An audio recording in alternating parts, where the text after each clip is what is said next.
কি হইব কও তুমি? তুমি যে আমারে কিছুই বয়া দিয়া গেলা না। রাফার আব্বু ওঠো, রাফার আব্বু ওঠো, তুমি না থাকলে আমাদের কি হইব? রাফা, আয়ানা আর আমার কি হইব? ফেনী জেনারেল হাসপাতালের মর্গের সামনে স্বামীর নিথর দেহের অপেক্ষায় এভাবে বুকফাটা আহাজারি করছিলেন রুনা আক্তার। তার চোখের পানি শুকিয়ে গেলেও কান্না থামছে না। বারবার একটাই কথা বলছে, রাফার আব্বু ওঠো, রাফার কি হইব? আয়ানার কি হইব? আমার কি হইব? তুমি না থাকলে তোমার মা আমাকে ঘর থেকে বের করে দিবে। তুমি তো কিছুই বলে গেলে না।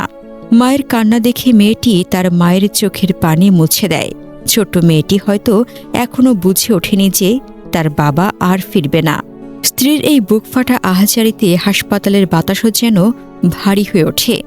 চোখ ভেজে যায় অপরিচিত মানুষেরও।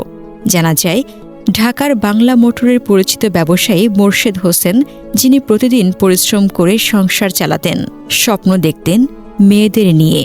ঈদের ছুটিতে ঠিক করলেন পরিবারকে সময় দেবেন, মেয়েদের খুশি করবেন। ছোট মেয়ের বহুদিনের ইচ্ছে, বাবা আমি সমুদ্র দেখব। সেই ইচ্ছে পূরণ করতে স্ত্রী আর 2 কন্যাকে নিয়ে রওনা হলেন কক্সবাজারের পথে। কিন্তু কে জানত এই পথটাই হয়ে যাবে শেষ পথ। রবিবার ভোর ঢাকা চট্টগ্রাম মহাসড়কের ফেনীর রামপুর এলাকা। প্রথমে একটি অ্যাম্বুলেন্স ও বাসের সংঘর্ষ। রাস্তায় সৃষ্টি হয় জটলা। সে জটলার মাঝেই দাঁড়িয়ে যায় মোর্শেদের গাড়ি। তিনি কি করলেন জানেন? তিনি নিজের জীবন নিয়ে ভাবেননি। স্ত্রী সন্তানদের দ্রুত গাড়ি থেকে নামিয়ে নিরাপদ স্থানে সরিয়ে দিচ্ছিলেন। ঠিক তখনই মৃত্যু এসে দাঁড়ালো সামনে। একটি দ্রুতগামী বাস নিয়ন্ত্রণ হারিয়ে উঠে গেল সেই জটলার ওপর। এক মুহূর্ত, সব শেষ। ঘটনাস্থলে প্রাণ হারালেন মোর্শেদ সহ আরও 2 জন। যে মানুষটা কিছুক্ষণ আগেও স্ত্রী সন্তানদের বাঁচাতে ছুটছিলেন, সে মানুষটা এখন নিথর, মর্গের ভেতরে পড়ে আছে। বাইরে তার স্ত্রী রুনা আক্তার চিৎকার করে ডাকছেন, কিন্তু সেই ডাক আর কেউ শুনছে না। তুমি না থাকলে আমাদের কে দেখবে? আমার মেয়েগুলোর কি হবে?